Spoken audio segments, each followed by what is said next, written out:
Hello and welcome, this is Niels from 𝗔𝗕𝗡𝗟𝗧. I'm happy that you joined me today. I thought about the next videos, what I'd like to produce to help you better with your journey and with your start working with the DAW in your own home space. And today I will have a look on the topic how you choose the best DAW for your own production. There are many tools available today, and it is quite time consuming to find the best DAW for your needs. Maybe you work already with a DAW that you like, then it's totally fine. There's no need to change that. But if you like to find a new one, try another one, or start with your first DAW, then this video will help you to get the best straight way to find the best DAW for yourself. Inside this video, I will share content with you from my first online course. It's called Mixing for Rookies. And if you want to know more about that, then I will explain some bit more at the end of that video. So let's start with the DAW of your choice. The DAW should work for you like you think. And all the functions, all the routings, and the settings are at best self-explaining for you, so that you don't have to look up for every setting a new video on YouTube, or that you find the right solution how you can do it. At best, the whole DAW is self-explaining. That might not be for every setting, but the whole recording solution, the mixing and the routing, if that fits to your own thinking, then this is the best for you. And so the whole work should be as easy as possible. Of course, the DAW should be as complex enough for your own production needs. So if you need to record a band, so you have multiple microphones at the same time and the DAW itself can't record enough inputs, then that is not the right DAW for you, or not the right version of that DAW. So you might need a bigger one.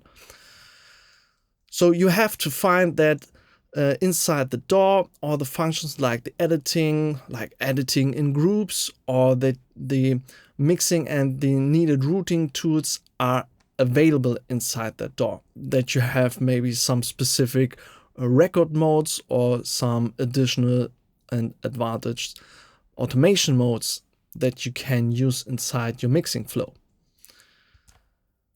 The whole system needs to be stable, and you need to trust the system.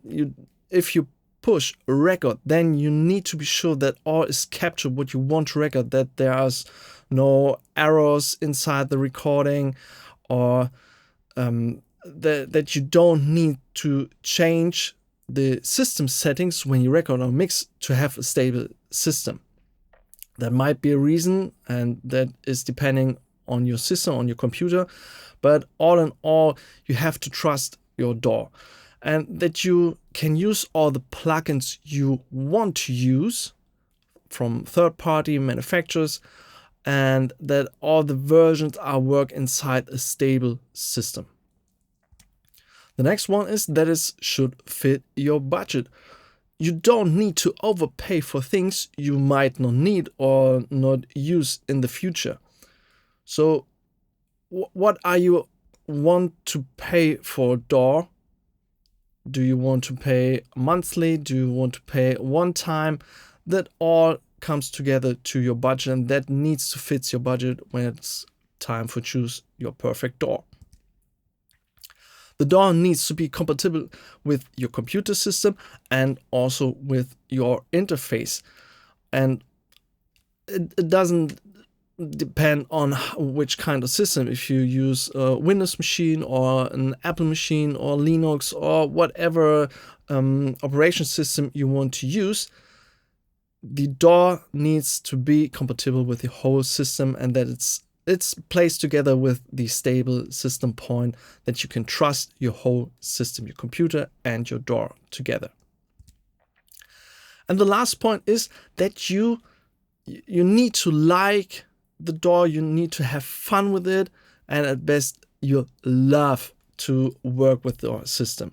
So this all is meant to be the best DAW, that it's easy to use, that it's complex enough, that's stable, that fits your budget, it's compatible with your system, and that you have fun to open it, to work with it, and to produce your music.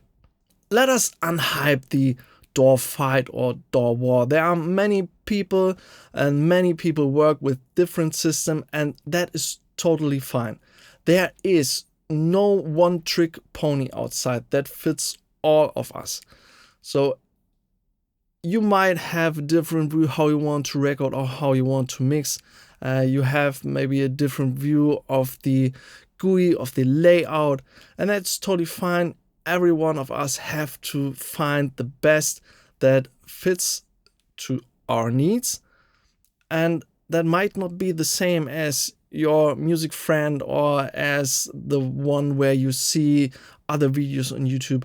Find that one that fits your needs. And here's an example. The DAWs come from different development stages, so while the origin is different. Logic is more from the MIDI side, from the MIDI programming side, and Pro Tools come more from the audio recording and editing side.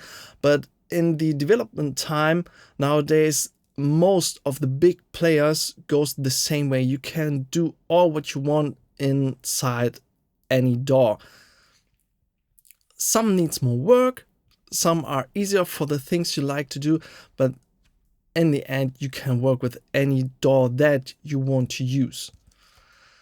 The raw power is not equal to the best. Yes, they are called DAW benchmarks, and they are interesting and they can give you a direction for your decision, and there are some good information, but and I don't say that you should ignore DAW benchmarks tests, but they can, or they should only be a part of your decision, and I think there should only be a tiny part.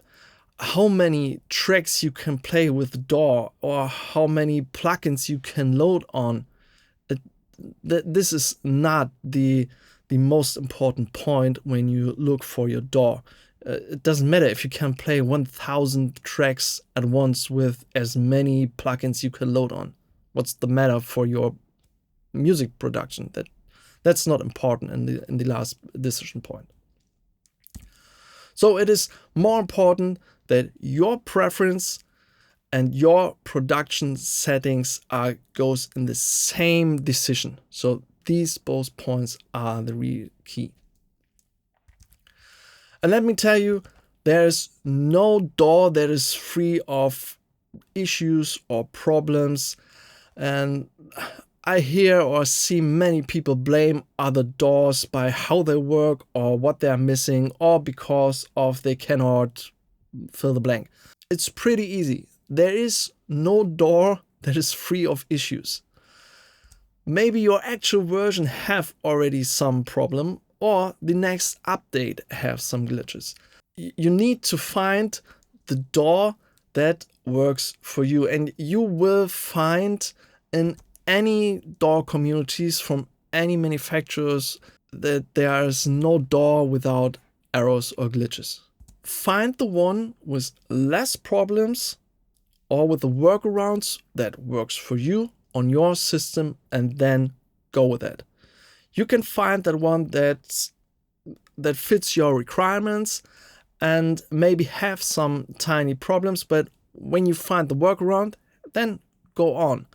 It's like, as an example, with Pro Tools, when they adopt the error function, and you can work with the error protocol in Melodyne, and there are countless of users that shows the problems, that the audio files are deleted or some errors are up in the system or whatever, but you still can work with Melodyne plugin without the error. It's not as comfortable like with the error function, but hey, it works and you can work very fast with it. So you have to find the workaround if there's a tiny or bigger problem for the DAW you choose. If all the other points are fine for you, then find the workaround. If not, use another one. So that's really easy. And the last critical point is the DAW sound. You can create with any DAW outside the sound you like. It is not dependent on the DAW. With some DAWs, you can work easier to the point of the sound you want to create, and with some you need more time, more work for the same task. And for some DAWs you need additional plugin to reach that sound you would like to hear, and in some DAWs there are the tools inside, or the workflow brings that sound much easier without any need of other third-party plugins. So you might think, oh, okay, then just try all of them. I don't want to give you that advice to just try them all. I think it is very important that you need to have an overview before you can compare. And you should compare the DAWs only side by side. You should compare them to your needs. So it is very important that you set your need or your requirements at first, and then compare the DAWs outside to your checklist. Let's call that. And there are so many possibilities outside. There are so many versions from the same DAW that would be very time consuming to check them all in the intensive way. Just to load up some tracks and just do some rough recording, yeah, that won't take much time. But to mix a whole song, to produce a whole song with every DAW outside, I think that would take months to get a really understanding of the functions and to test them all intensive. And I won't do that. So I would say save time if you know what you'll look for. You need to settle down your own requirements and then go that checklist with all the DAWs outside and look for that. So what is necessary for your DAW search? And I have 7 points here for you to share. And the first one is, what do you need for your music production? How many channels you want to record? What kind of instruments you want to record? Do you work with MIDI? Do you want to record only, or do you want to mix? What kind of genre you produce? How many inputs you need? Do you work in stereo only, or do you need to have surround sound, and so on? You need to clarify what is your production need. Then you can check what is currently available on the DAW market. What kind of versions you get offered from the manufacturers. This all goes in the same way that when you have your first overview, you can check what you like in terms of the layout, of the GUI, of the features, of the big one features, and also what comes with the DAW. So not only the visual feedback is important, but also the package of plugins, functions, maybe virtual instruments. All that goes into the search when you look for the right DAW. And then you should be clarify what you want to pay for your DAW. Not only what you can, but what can you justify to pay. Do you want a one-time payment? Do you want a yearly payment or a monthly subscription? There are very different options from most of the manufacturers of the DAW outside. So you have to check what fits your budget or what you want to pay. And then look, are there any free versions that you can try before you buy? That's always great. And how long is the time you can try?